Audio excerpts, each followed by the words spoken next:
Dans les 2 dernières vidéos, on a vu 2 choses. La pensée positive s'effondre face aux vraies tempêtes, et David, lui, a traversé sa tempête sans se briser. Alors quelle est la différence? Beaucoup diraient aucune. L'espérance biblique, c'est juste une version chrétienne de la pensée positive. C'est une erreur. Et c'est une erreur qui coûte cher. Parce qu'il existe 2 mots qu'on confond tout le temps. L'optimisme et l'espérance. Ils se ressemblent, ils sonnent presque pareils dans une conversation. Mais structurellement, ce sont 2 bâtiments complètement différents. Prenons le premier critère, la source. D'où vient l'optimisme? De moi, de ma capacité à voir le bon côté des choses, de ma discipline mentale, de mes efforts, de ma volonté. Et d'où vient l'espérance biblique? Pas de moi, de la fidélité de quelqu'un d'autre. Deuxième critère, le fondement. L'optimisme repose sur une prédiction. Ça va bien se passer. Mais que se passe-t-il quand ça ne se passe pas bien? L'optimisme n'a plus rien sur quoi se tenir. L'espérance biblique, elle, ne prédit pas que tout ira bien. Elle affirme autre chose. Dieu est bon et il a le contrôle, même si tout va mal.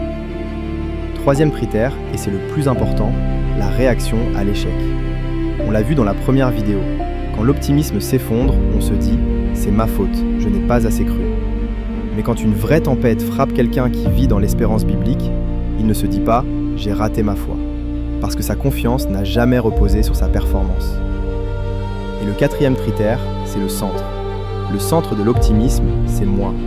Le centre de l'espérance biblique, c'est Dieu. Et c'est exactement pour ça qu'elle tient là où l'autre s'effondre.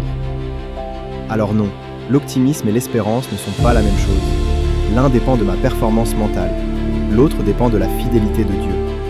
Et avant que vous pensiez que je critique la pensée positive, non, elle a des effets réels. Elle aide vraiment, un peu, un temps. On l'a dit dès la première vidéo. Mais un peu ne suffit pas face à une vraie tempête. Et c'est là toute la différence.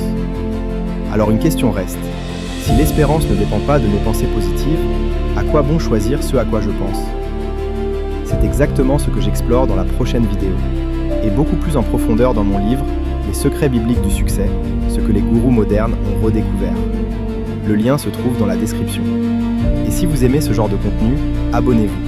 Parce que vous découvrirez que beaucoup de concepts que nous pensons modernes aujourd'hui existaient déjà, depuis très longtemps, dans des principes beaucoup plus vastes.